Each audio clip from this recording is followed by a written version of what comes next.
Now. Hello. Alright. Hello all. This is Summer Todd's mystery show.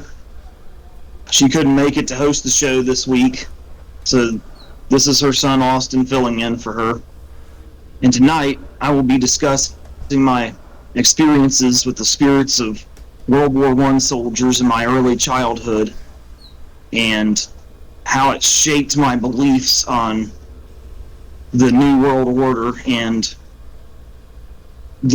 current events. So, a few months back, I did an interview for The Wonderful World of Weirdness, which my mom hosted, and I talked about my paranormal experiences throughout my life. The first paranormal experience I had was with the spirits of soldiers from the First World War, which, and what I believe to be past life memories, which were triggered when I walked into a YMCA, that was a preschool my mom had enrolled me in back then, and I smelled chlorine from the swimming pool they had in there. So I think that was what triggered that. And after that, I felt the spirits of these soldiers from the First World War around me. The German soldiers, British soldiers, American soldiers, Russians, all the soldiers from all the different armies involved in it. And they wanted me to try to understand the significance and the causes of the First World War. That was the, on a less personal front. On a personal front, there was also the feeling that I had been with them in a past life.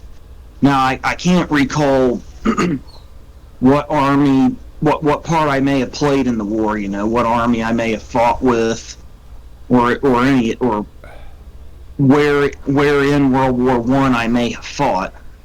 But I had images from the entire war, be it the U-boats that stalked the icy waters of the North Atlantic, the mud-soaked trenches of Passchendaele and the Somme, the ruins of Verdun on the Western Front, the freezing Carpathian Mountains of the Eastern Front, or the ice trenches up in the Italian and Swiss, well, not the Swiss, but the Italian Alps, on the Italian front.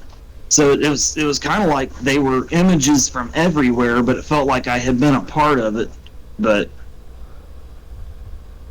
mainly their spirits comforted me when I was, in preschool away from my mom for the very first time, to remind me that I had been through way worse, but I didn't remember exactly what it was. But tonight I'll touch on more of the aspect of how it still affects us all globally. Not so much the personal aspect. Now I asked John a while back if he thought that I should undergo past life regression hypnosis, because it's something I've wrestled with for many years.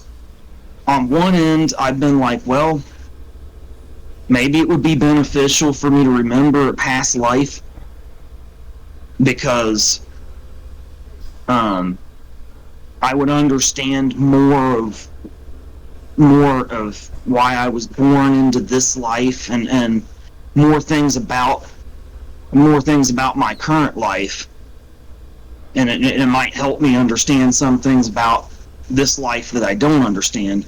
But on the other side of the coin, being that there were so many memories of things like the First World War, and then, later on, what appeared to be past life memories of the American Civil War, which I also touched on in that first interview a while back, and various other periods in history that weren't so great, I was kind of like, well, maybe there's old trauma lying dormant there that I shouldn't bring back up into this life.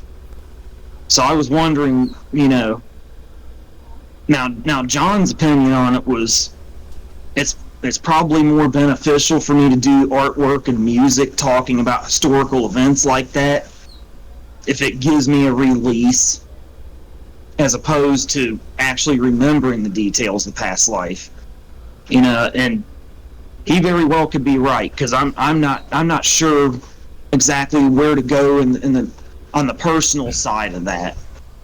And I was wondering what your opinion of that might be. Well, with me, I don't see any problem with it, to be honest with you. But I wouldn't go with the hypnosis, okay? Because hypnosis can create false memories. So Yeah, so you want to be careful there, because you want those memories to be pure and authentic. Okay, yeah, that's the reason why people don't get hypnotized and then testify in court, is because those memories can be false memories, and they are. yeah, yeah. So my suggestion, instead of doing hypnosis, would be get into meditation, learn how to get into deep meditation and learn how to do that, and then freaking allow these images to come up from wherever they're at and do it that way. It's a natural process. It's not something that's done through hypnosis or anything like that. You know what I mean? So for me, that's what I would do. I would start getting into meditation and learning how to, you know, dive into your thoughts and be able to pull those out, things like that. So that's what I Okay. would do. So that might be, if I decide to go the avenue of being more specific and remembering my past life, Hmm. and maybe other past lives. That's the better route For the me, better route to go, to have more authentic memories and know for sure that that's what I'm actually remembering, as opposed to what may be being suggested by a hypnotist. well, it's not just the hypnotist, but like um, you have your memories, and then you have what actually happened. You know what I'm saying? Yeah. Now, what you've got a problem with hypnotism is hypnotism kind of coagulates your imagination with what really happened. You know what I mean? Like you could actually create a memory that never actually happened in your life. So Oh, okay. so that's the reason why I'm saying that. And now with meditation, what that does is that pulls up a memory in your head that's authentic, and as long as you're aware that that's what it is, then you can recognize it. So um, Oh, okay.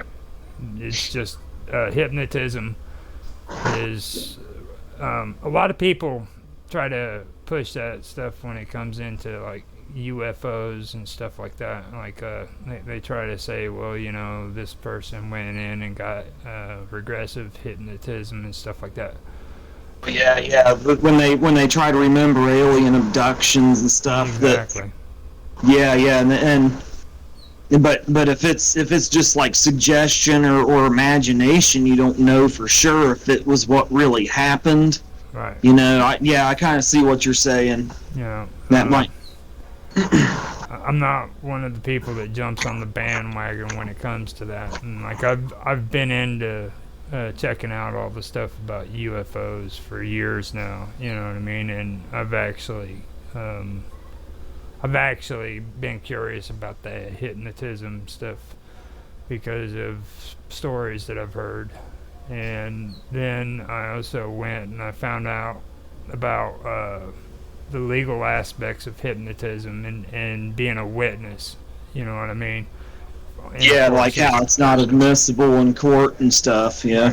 And I found out that that's the reason why they don't do it, and it makes perfect sense if you're open-minded enough to understand that. You know what I mean? So I wouldn't suggest doing the hypnotism. I would do the meditation. I mean, if you can find people who are trained in it, you know what I mean, and can actually guide you through it, that'd even be better. But you don't have to go that route. Okay. You can actually. Okay. Yeah. I mean, it's. Yeah. I mean, it. Yeah. Yeah. If I decide to go that route, I'll definitely give that, start out by giving that a shot for sure. Yeah. But again, you know, like I said, I'm conflicted as to whether to try and remember more about the past lives, because it doesn't seem like I think as much about those things when I write songs or do artwork about them. But at the same time, it seems like it could be beneficial to remember some of those lives, maybe to understand more about this life. But at the same, but then, you know, I got possible, you know, trauma that I don't want to bring into this life and interfering with this life, you know. Mm-hmm. So I don't know. I'm kind of I'm kind of going back and forth on that.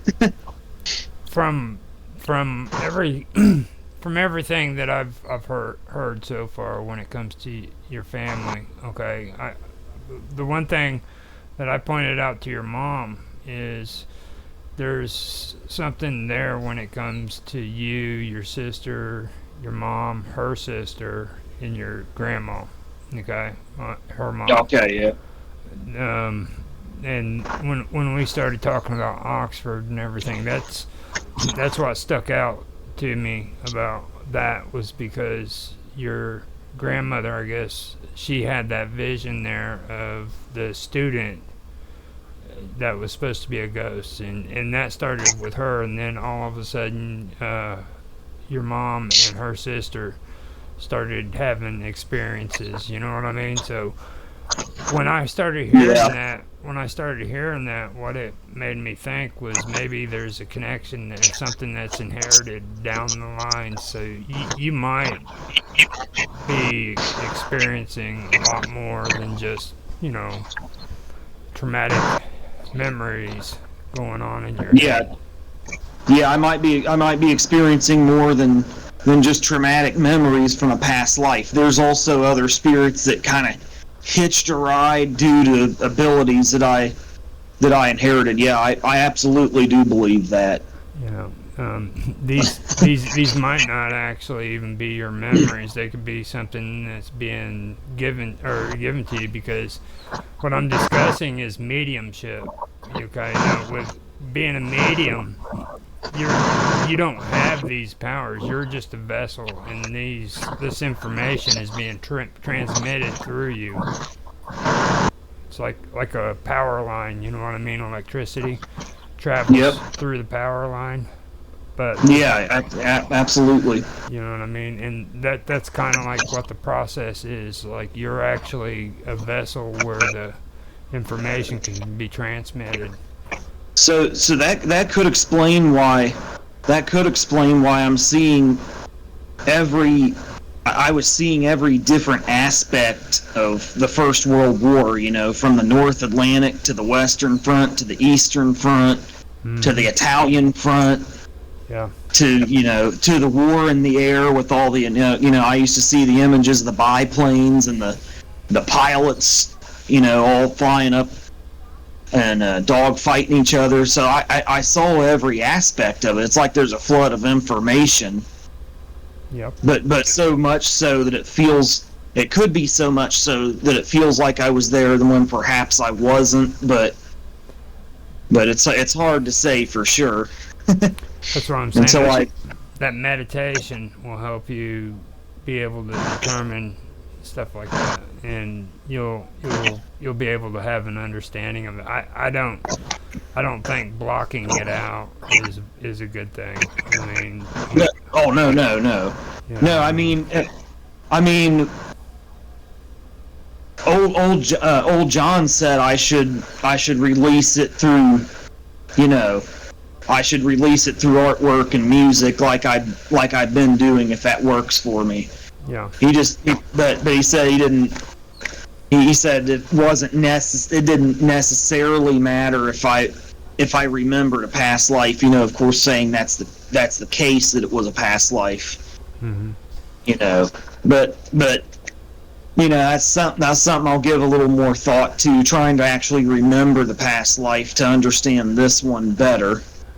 You know, because I'm big on remembering your history. You know, Right. as I'm sure you can tell. Yeah. And I would continue doing the artwork too. Like I would. Oh yeah. I would. Yeah, that's one thing they kind of instilled in me, these spirits of these soldiers, and then other spirits from different times in history that came to me, you know, as I got older. They wanted me to start doing artwork and music about history as I got more into that. So that's kind of helped me. And I'm trying to tell the stories of these events, as it were. Now, how detailed are these soldiers? Like, did you get names?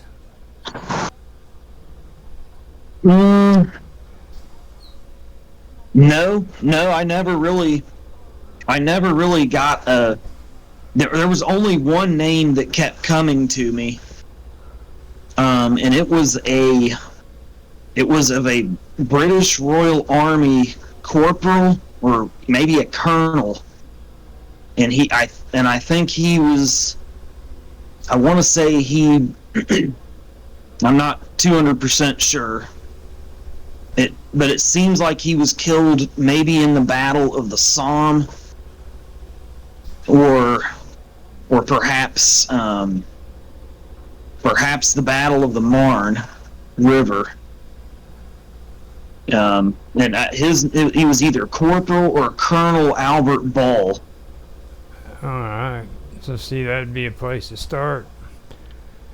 Yeah, I mean, yes, I'm not sure. He was, but this guy was in the Royal Army, and I had some images of him marching through London with a big a big army parade not too long before they steamed off across the English Channel to France to go to the front and all that.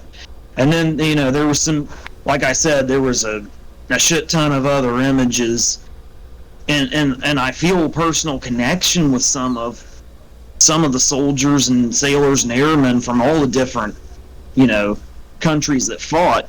But that's the only name really that has come to me. Actually, none of the others seem to have names as much as they do just kind of their personal stake in it and how they felt about it. Yeah. Yeah. So that may be something I'm just not opening myself to with me without realizing it. I don't know. Have you checked the name out? Try to do a search on this ball. There was I actually did find an Albert Ball, and I think he was I wouldn't quote me on this. I'll need to do some more research, and then I'll post it on Discord for you. I had a book about World War I, and they talked about some of the flying aces. And I think there was a guy in the Royal Flying Corps, a British guy in the Royal Flying Corps named Albert Ball, who was a British flying ace. But the one I was seeing was in the Royal Army, and he was a soldier down in the trenches. Yeah. He was a rifleman, so it doesn't. I mean, there probably was another Albert Ball that was in the Army. I mean, millions of men from all the different countries involved, that served. So there's probably more than one Albert Ball. Yeah. But that was the only one that I was immediately able to find. I mean, to find out for sure, you'd probably have to to go into the British equivalent of the National Archives. You know, and then dig through their records. Well, I know a guy named Mark Deadworthy who's over in England, and he's pretty smart about stuff like that. So if you ever want to do that, I could have him try to find the links and everything for me and send them to you and get it set up to where you can do your own searches. I think that would be a positive thing for you to do. That would be interesting to see what I wind up finding. You know. And you know, I was going to mention this later, but because I didn't know if I was going to discuss this topic or not tonight for sure. I was kind of on the fence going into it, but since I decided to discuss it, I keep getting the feeling that John's related to somebody who fought in the First World War. And they're trying to get through to me for some reason, but I don't know for sure. Again, I don't know for sure if that's the case or not. Yeah. I only recently started getting that feeling. I was going to wait until around the time I decided to discuss this, and I didn't know like I said, I didn't know if I was going to discuss it tonight or not to mention it to him. But I had a feeling he may be related to somebody who fought in the First World War too. Yeah. But there's a good chance, because over there, man, they were right there. They were, yeah. You know what I mean? Like, you know, when you look at it, the United States, you know, we didn't get involved. The war started in August of 1914, and then you know, the U.S. was neutral right out of the gate. Mm-hmm. We didn't even get involved till April 1917, and then you know, we really didn't get into combat until like May of 1918. So we really got into it. Heavily the last 6 months. You know, the last major campaigns of the war. Now, I had a great grandfather whose name was Hugh Jones. He fought in the army in the last major battle, the Meuse-Argonne, between September and November of 1918.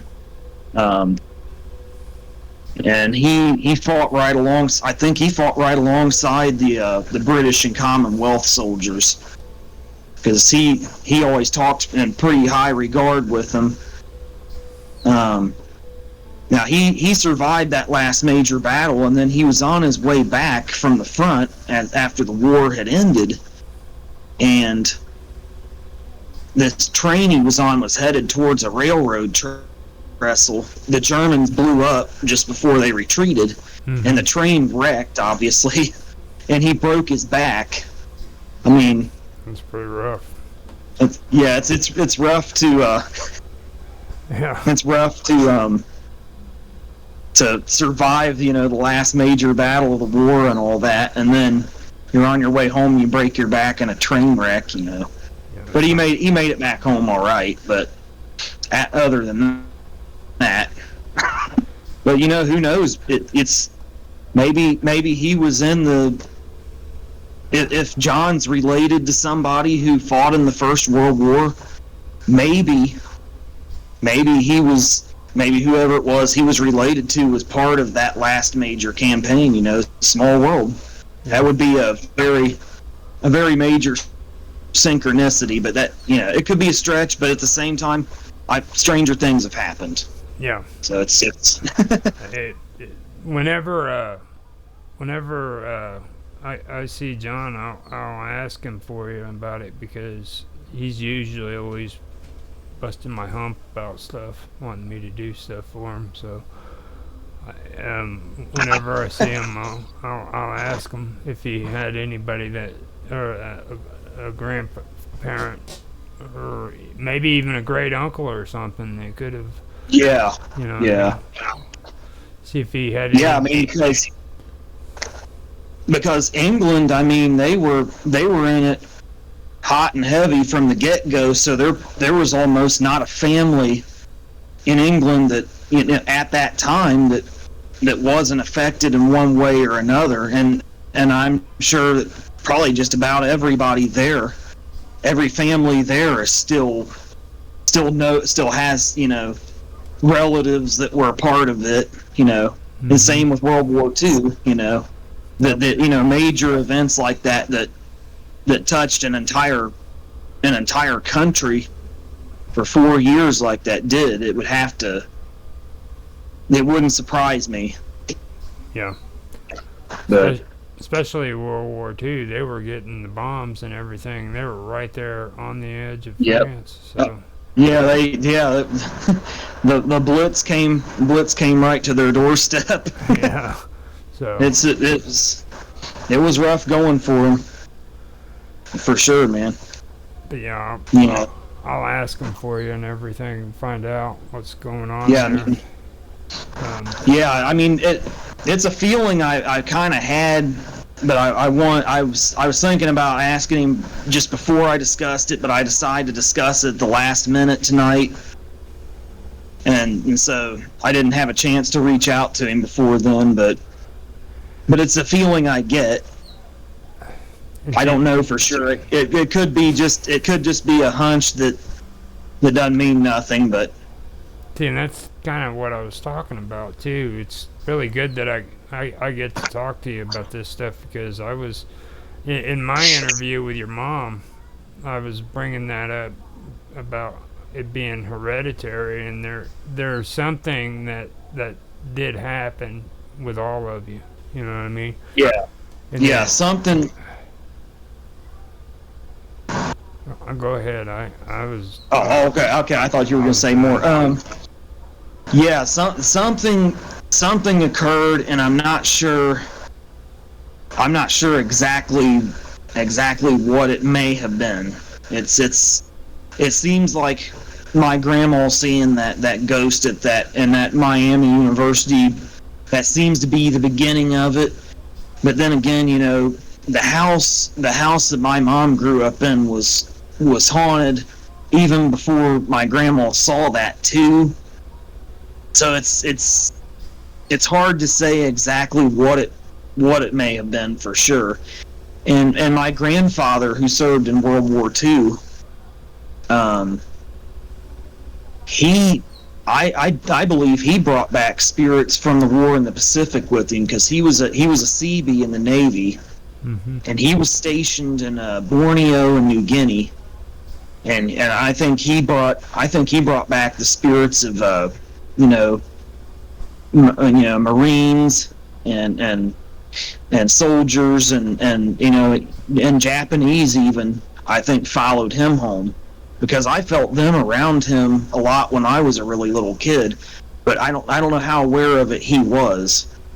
I mean, he would tell me World War II stories and stuff, and I could really feel the history, but I don't know how aware of that he actually was or not. He didn't talk too much about his beliefs on anything spiritual. I know he was really against religion, at least for a time, because my great grandmother, his mom was really religious, but I don't. So he had a good enough relationship with her, but it just, when he grew up, and it just wasn't, religion just wasn't for him. But I don't know exactly what he believed spiritually. Yeah. Now, when you say that you could feel these spirits around him, like, that's one thing I always do with your mom too, like, kind of elaborate more on the whole feel thing. What do you mean by you felt these spirits around him? Like, kind of explain that a little bit more.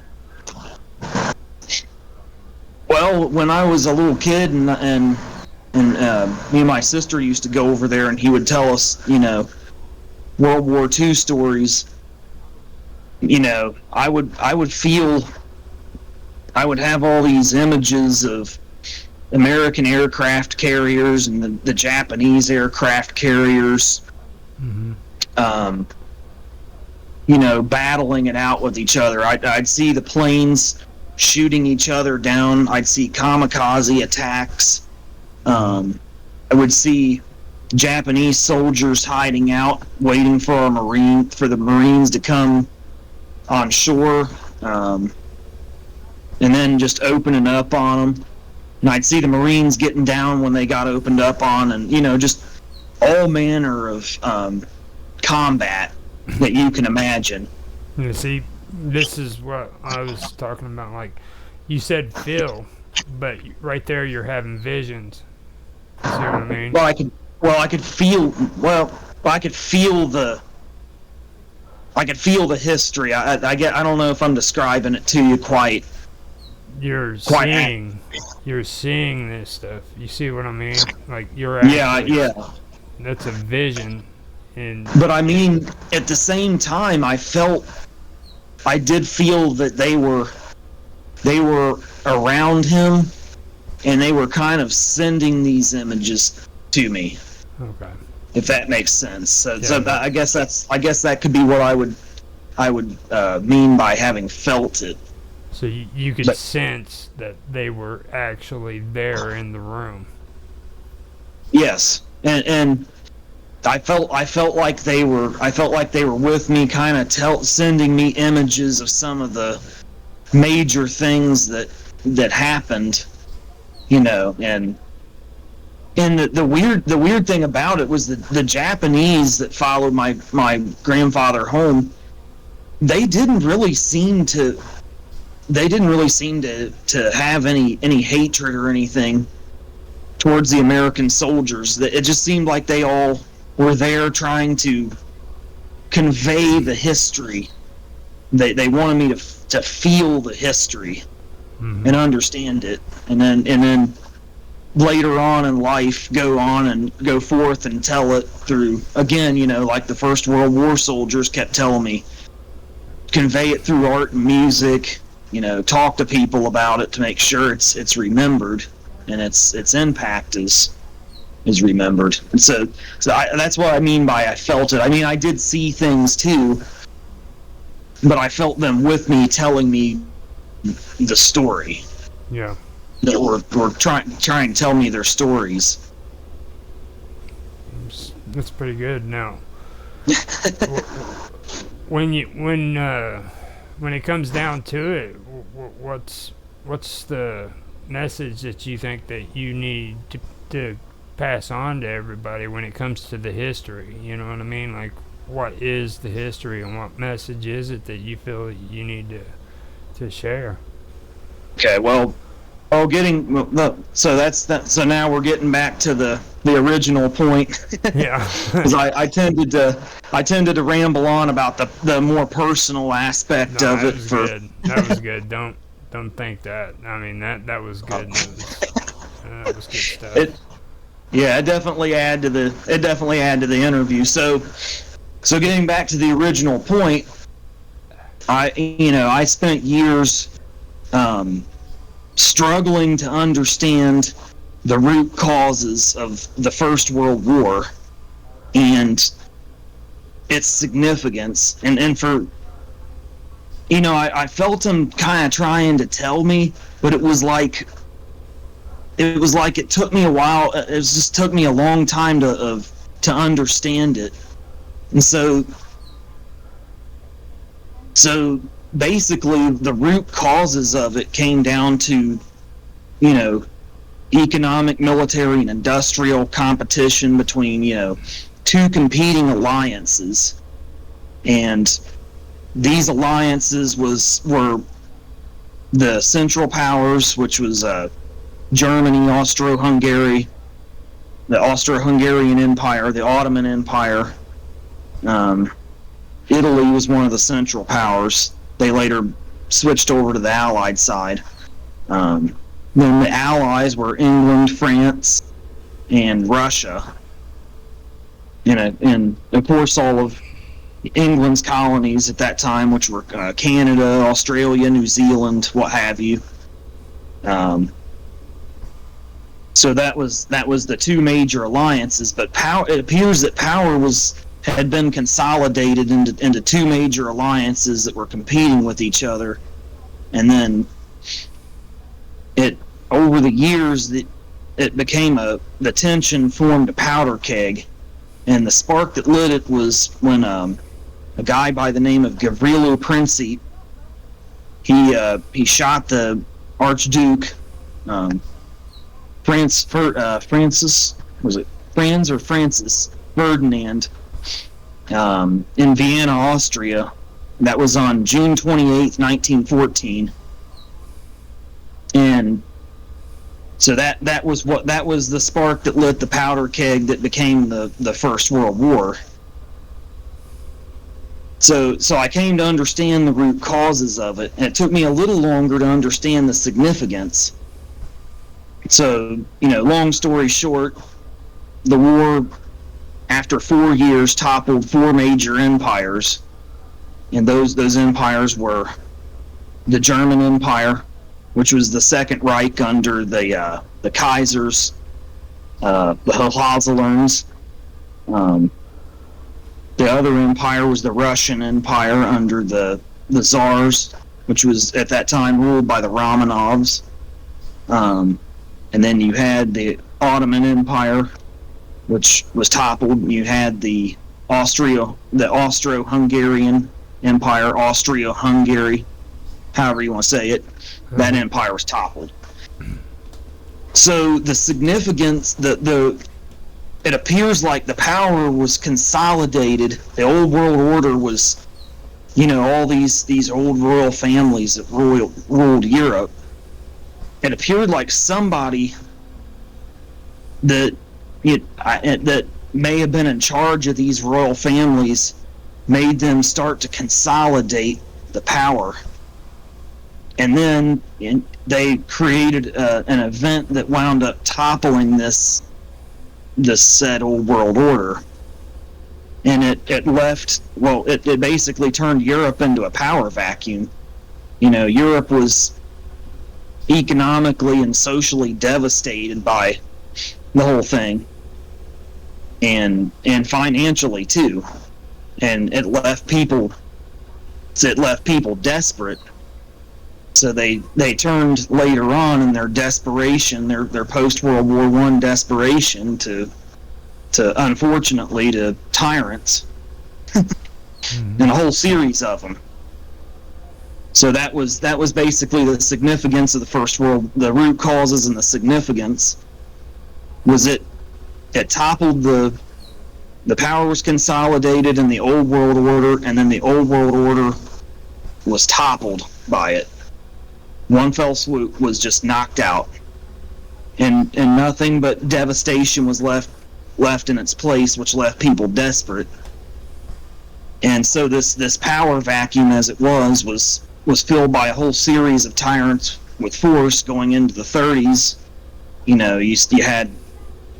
had Mussolini, who came along in Europe, Francisco Franco. You had the rise of fascism in Portugal, and then ultimately Adolf Hitler and the Nazis in Germany, and they rose out of that. They rose out of all that anger and bitterness and desperation that was left behind. And then, of course, the principal fruit of the First World War was the Russian Revolution, where, that left the communists in power in Russia. And that was another major thing that shaped the history of the 20th century, obviously. Yeah. So there was it left the door open for a new world order to rise. And then power was again consolidated leading up to the Second World War. And then they duked it out for who was going to control this new world order. And obviously the Allies, the Americans and the Russians, and the British won out. And so we've controlled the world since then. But right now, I don't know if they completed the new world order as they wanted it then, or if they have more to do. I mean, it'd be interesting to hear your opinions on that. But that's basically the root causes was consolidation of power in the old world order, the significance of it was the toppling of the old world order and leaving a power vacuum in place to be filled by a new world order. And then that new world order duked it out within itself in World War II to determine who would control it. And then for now, well, America controlled it until America and Russia both vied for control over it throughout the Cold War. But I don't know if they ever established the New World Order exactly as they wanted to, or if they're still trying to figure out another way by which to establish what they want. I mean, I'd be interested to hear your opinions on that, because I know you're into conspiracy theory kind of stuff like this. Yeah. And this is kind of where paranormal, the interesting thing about this subject is kind of where paranormal, meets it's kind of where it meets the conspiracy theory world. It's kind of a line between the two. Now, with me, when it comes to World War I and World War II, I believe that World War II was actually just a continuation of World War I. It was just unsettled business that needed to be taken care of. And, there was... now, when it comes to the New World Order, I believe that this is exactly what we're living in today. A lot of people don't understand how much has changed in the last 125 years. This is like everything that a conspiracy theorist back in 1945 would have dreamed of. You know what I mean? Like, look at the world we live in, where you freaking have a country that can tell you how high your grass is supposed to fucking be. You know what I mean? It's insane when you look at that kind of stuff, because back then they wouldn't have tolerated that. You have to have a driver's license to drive a vehicle. You know what I mean? Yeah. The creeping incrementalism of governments encroaching more and more and more into people's lives with every crisis they create. Everything, and government control is just at an all-time high. I mean, when it comes to how much control they actually have, and we've witnessed that in the last 5-10 years. Now.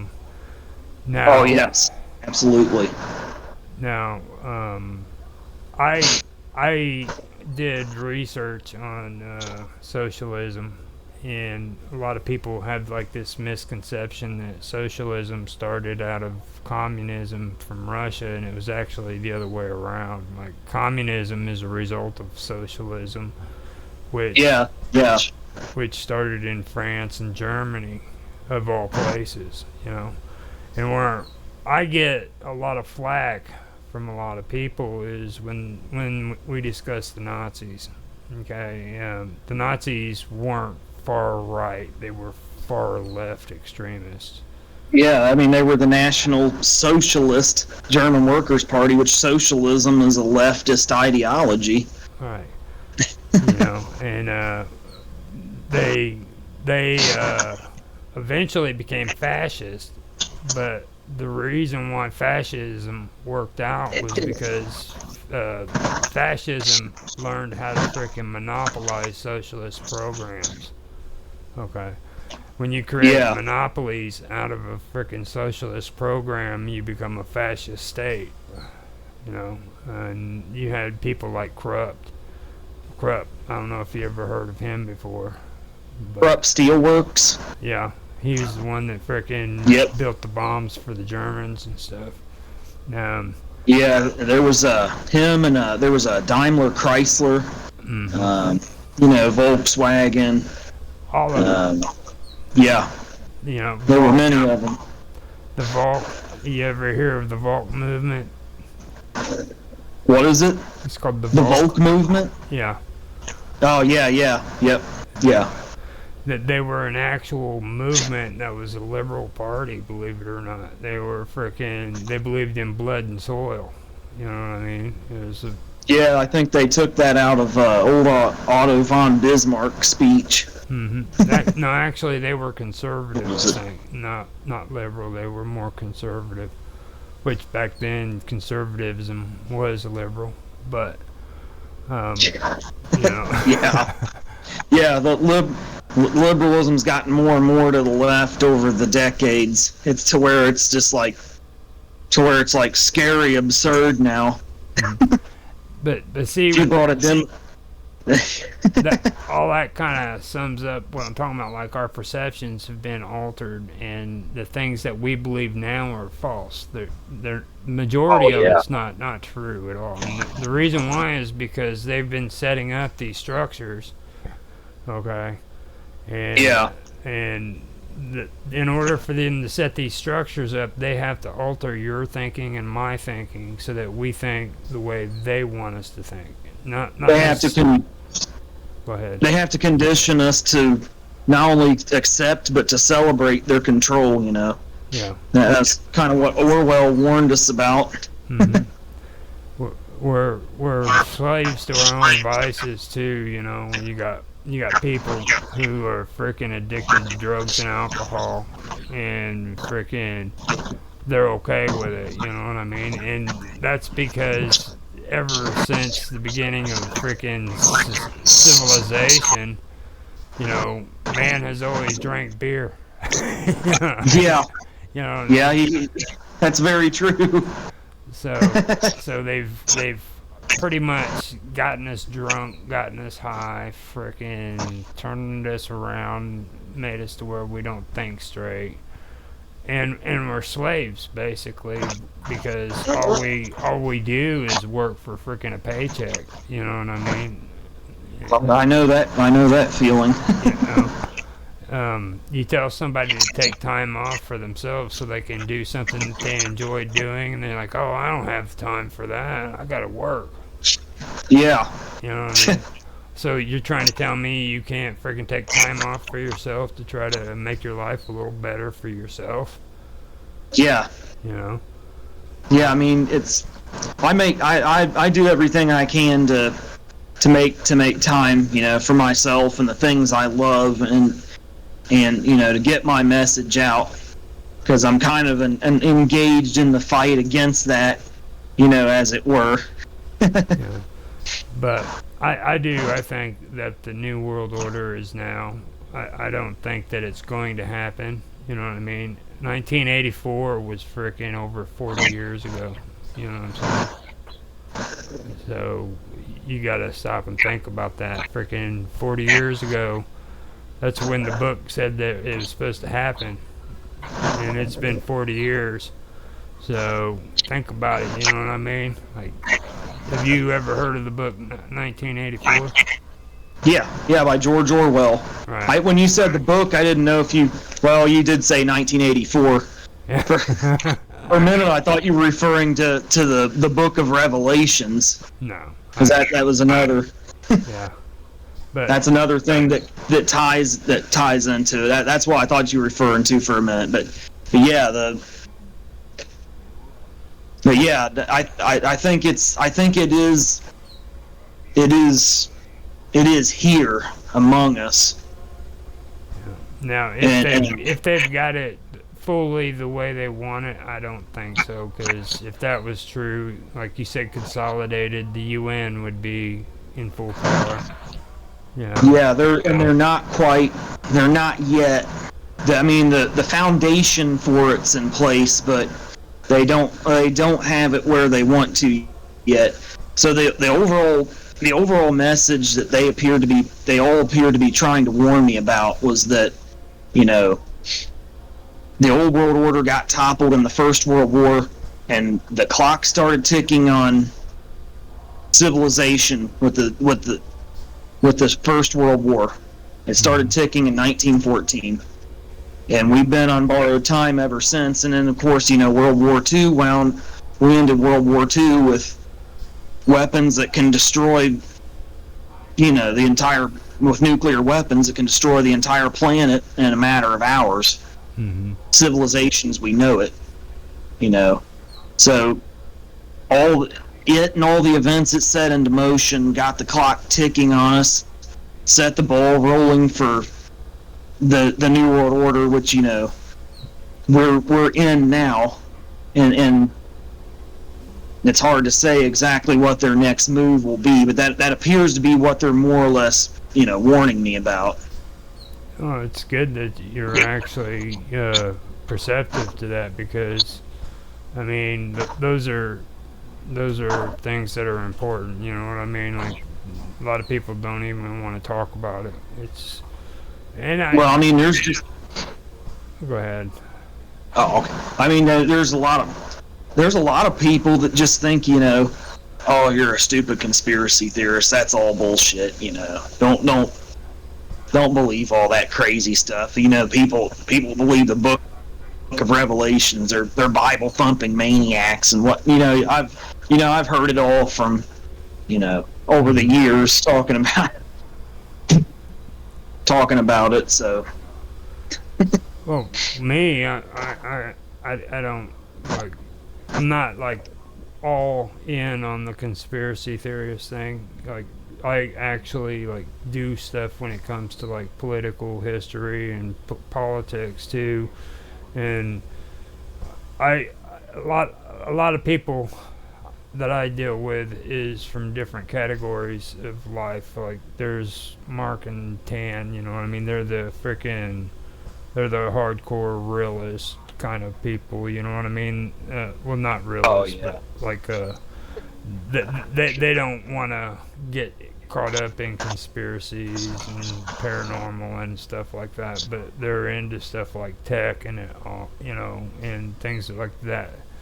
Then I've got frickin' John, your mom. I got frickin' Bob Dub, all them, and they're all into their stuff.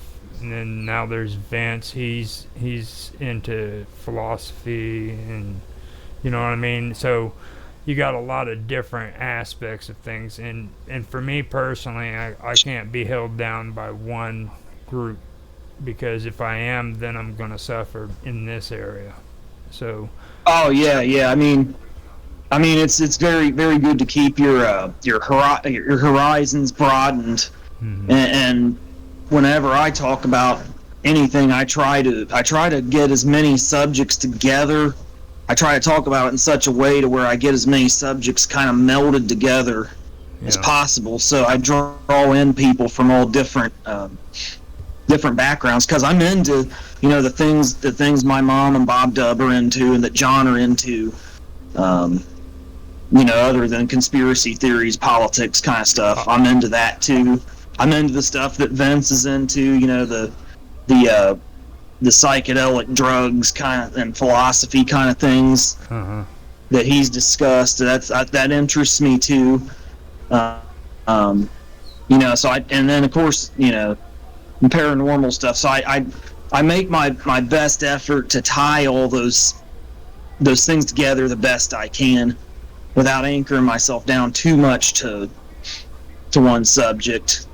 I don't even try to mix them together. It's just they're amazing stories. You know what I mean? Like, when I first started, I was into writing, and the thing about being a good writer is you've got to say one thing to yourself, and you'll be a great writer. And that's just one thing is all you got to say. And what you got to say is, I don't give a shit if it's freaking real. I don't give a shit if it's fake.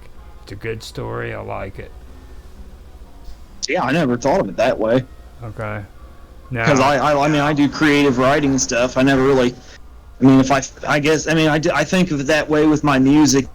It's not how technical of a guitar player or an instrumentalist I am or anything. If I feel something in my heart, then it's pure. It's good. Yeah. I I don't have to anchor myself to believing if something's true or not. You know what I mean? If I freaking like the story and I want to freaking hear it, then I'm going to hear it. You know, and that's how I do things. I don't I don't care if freaking the person is freaking telling me a story that's real or if it's not. If I like the story, I'm going to freaking listen to it. You know what I mean? And that's that open-mindedness is and that open-minded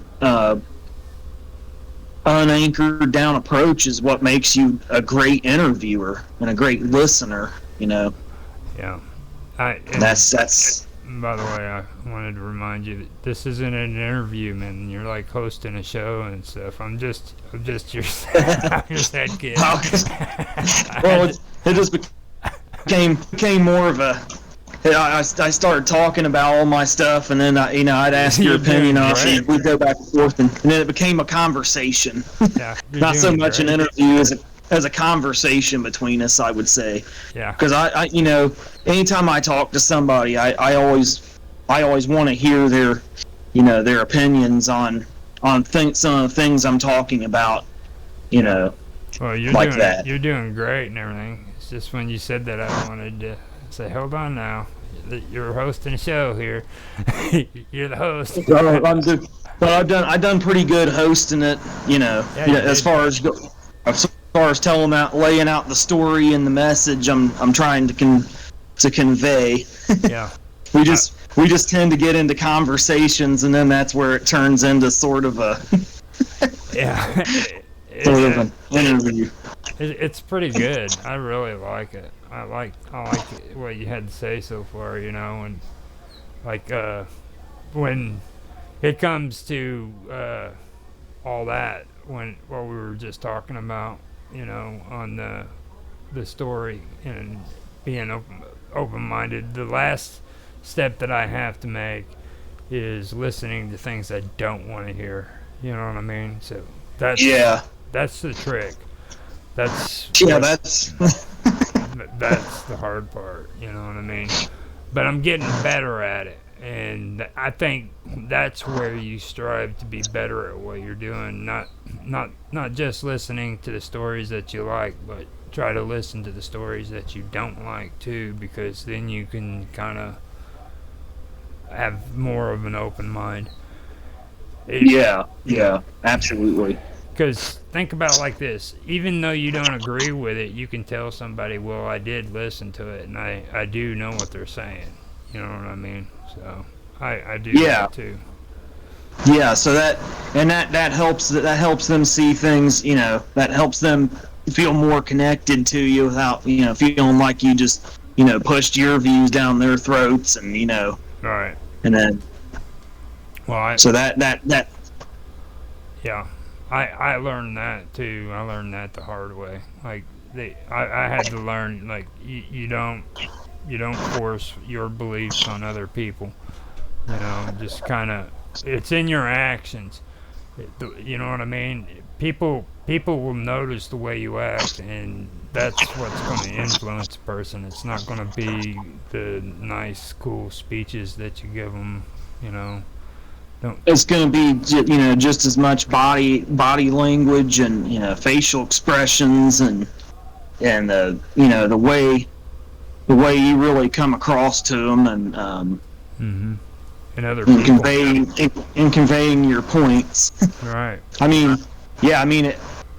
Everybody's open to their opinions on what I've conveyed here tonight, and the message I'm going to continue to convey that through my art and music going forward, and some people's opinions of things, they won't be exactly what I've personally experienced or seen, or but I'm not gonna hate them for it as long as they don't hate me for mine. Right. That's the best way to go about it. Because the powers that be that I've been discussing, they seek to divide people. And that's one of the good things about this community. We can come together with a lot of these different interests. The artwork and the parrot that I do, and that others may contribute to it down the road. The artwork, the music, what have you, the paranormal, conspiracy theories, stuff, history, things like that. Those are the things that, I think bring us together. I was actually impressed because here lately, I don't know if you noticed or not, but John's getting more into the conspiracy stuff too now, and he used to never do that. I was like, he just now started doing it. I think Michael Paul really woke him up on a lot of that stuff. You know what I mean? Because like that water into wine. That's a really good series. That's absolutely awesome. So that's kind of pulled John more into the direction of dark things and gins and me and you, and so to speak. Yeah. Now with me tonight, it's kind of where what I've discussed is more where the paranormal meets it. Yeah. So it was kind of had a bit of something for John and you both. Now with me on the spiritual side of it, I think when it comes to all that, there's a lot more material aspects to it than the spiritual, you know what I mean? Because like you're talking about old empires that were taken out one right after the other. So there was a lot going on there when it comes to socialism, and I never finished that point, but the thing of it is, I think that there was a movement that was taking place at the time, started by Karl Marx, and the World War happened because they wanted to take out these old empires. You know what I mean? They wanted. Taking out the old world order was absolutely the end game. That was knocking those empires down like they did was absolutely. And then, of course, out of the movement from Karl Marx, they got the Russian Revolution and communism. That was one of the things. Those soldiers from the First World War wanted me to understand was how that shaped every conflict throughout the 20th century. Yeah. And so when I felt spirits around me from World War II, like I was discussing earlier, and then I had an uncle who came home from Vietnam, I felt soldiers around him from Vietnam. The message seemed to be the same. They were all kind of telling me how everything started. The world we're in now started there. That was kind of because if World War I had never happened, history obviously would be drastically different. That goes without saying. It was just too major of an event.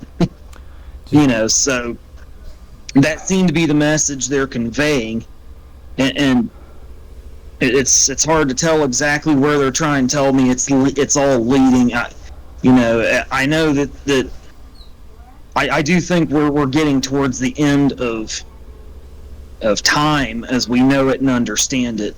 Yeah. But I don't know what that's when that day comes, when time and the world as we know it and understand it comes to an end. I don't know exactly. It's impossible for me to say exactly what that's going to look like. I went back and forth in my head a lot about that. I've been like, am I gonna wake up one morning and be in a totally different dimension that I'm unable to understand, or one that's beautiful beyond understanding and I'll forget about the world I once lived in, or is it going to be more of a gradual thing? Because I think that's another thing. And now this is on the brighter side of it. This is on the more positive side of the message. It's not all gloom and doom, global dictatorship and war and all that.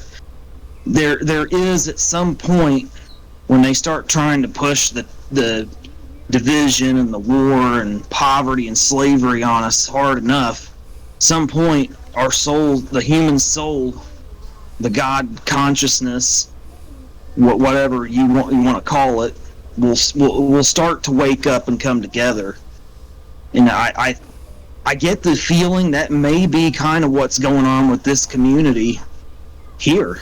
Mm-hmm. You know, this may be part of that that great awakening. We're waking up to, you know, to this. But when we're fully awakened, if that's what's going on here for sure, when we're fully awakened, it's impossible for me to say exactly what that's going to look like or what it will mean for us, as opposed to, you know, what all of our conditions mean for us now.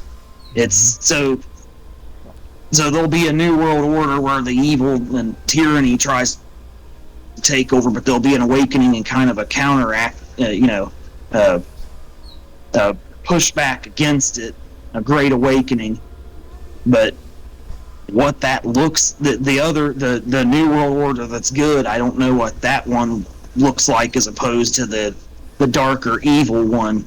That's something I'm still, you know, struggling to kind of grasp. I know something of that sort appears to be going on, but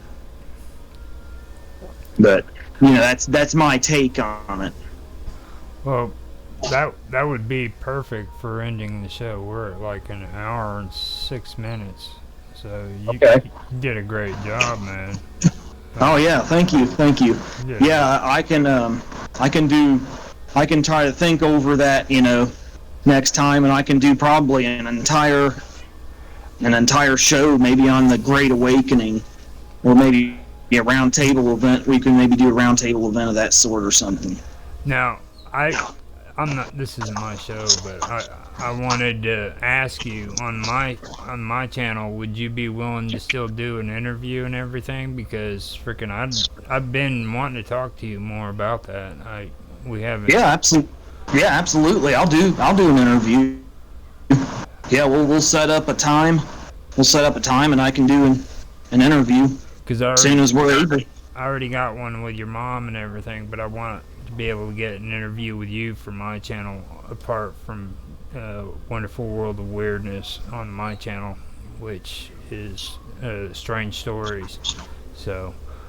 Okay, is that the one I'm already subscribed to? Because I'm subscribed to the Roger Hansen channel. Yeah. Okay, strange. Okay. Yeah, it's Strange Stories is what I'm pretty sure you're on there. If you're not, I know your mom is. So.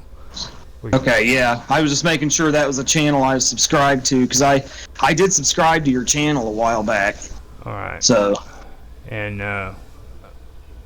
if this is the goal part. This is where you have to end the show. So we're going to see how good you are at ending. Okay, well, what do I need to do in ending the show? You got to thank people for watching. Oh, okay. Stuff like that. It's just. All right. I got an idea of what to say. Thank you for pointing me in the right direction. You're welcome. All right, this has been Summer Todd's Mystery Show. This was her son, Austin Todd, filling in for her this week. Thank you all for watching. I look forward to hearing all your feedback about this week's episode. And until next time, take it easy, and God bless.